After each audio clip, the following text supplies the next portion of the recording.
Youth ర్యాలీలో పాల్గొని ప్రతి ఒక్కరికి కూడా నాతోటి మహిళలకు నాయకులకు ధన్యవాదాలు. మీడియా మిత్రులకు కూడా చేతగాని రాజకీయం చేసే కన్నా చంద్రబాబు దిగిపోయేది మేలు. కూటమి ప్రభుత్వం కూలిపోయింది. లోకేష్ కడపకొచ్చి పులివెందుల పులిబిడ్డను విమర్శించినాడు సిగ్గు లేక. ఈ రోజు విద్యకు ఏం చెప్తావు? 20,000 మందికి ఆత్మహత్యలకు ఉన్నారు. నారా లోకేష్, నువ్వు రాజీనామా చేయకపోతే ఇలాగే ర్యాలీలు కొనసాగిస్తాము, నువ్వు ఖచ్చితంగా గద్దె దించుతాము. Chandrababu down down, Chandrababu down down, జగనన్నకే జై.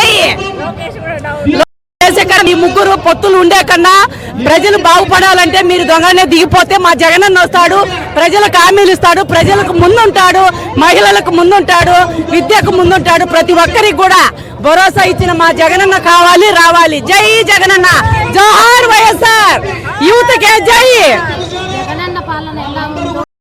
నమస్కారం. ఈరోజు డిఎస్సీ పై జరిగిన అక్రమాలపై యువత, మహిళలు అందరూ భారీ ర్యాలీ చేస్తున్నారు. దీన్ని మేము ర్యాలీ చేయడానికి ఏం కారణం అంటే డిఎస్సీలో జరిగిన అక్రమాలపై లోకేష్ వెంటనే స్పందించి రాజీనామా చేయాలి. సెంట్రల్లో ఆయన ధర్మారావు ఎటు చేస్తారో అట్లా చేయాలని మేము కోరుకుంటున్నాము.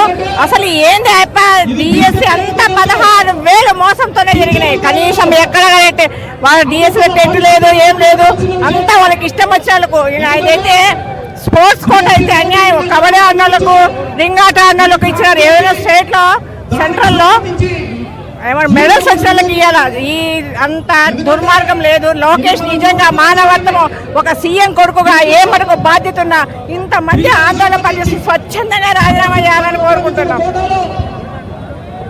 చాలా మంది నిరుద్యోగులు డిఎస్సీ మీద పెద్ద ఆశ పెట్టుకొని ఉన్నటువంటి పరిస్థితిలో ఈనాడు రాష్ట్ర ప్రభుత్వము ఆ డిఎస్సీని పారదర్శకంగా నిర్వహించకుండా దానికి ఏవైతే కారణాలున్నాయో అన్నీ కూడా ఈరోజు పెద్ద ఎత్తున వాళ్ళు దీనికి బాధ్యత వహించాల్సింది వస్తూ ఉంది.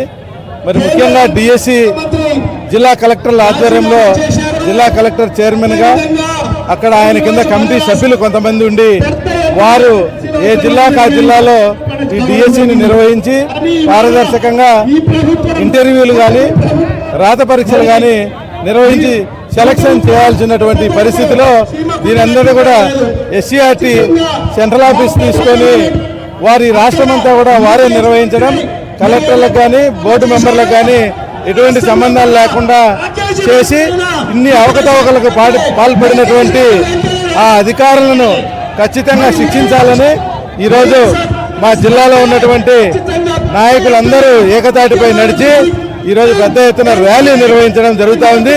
ఈ ర్యాలీకి సహకరించిన ప్రతి ఒక్కరికి కూడా హృదయపూర్వక నమస్కారాలు తెలియజేసుకుంటున్నాను. థ్యాంక్ యూ అన్న.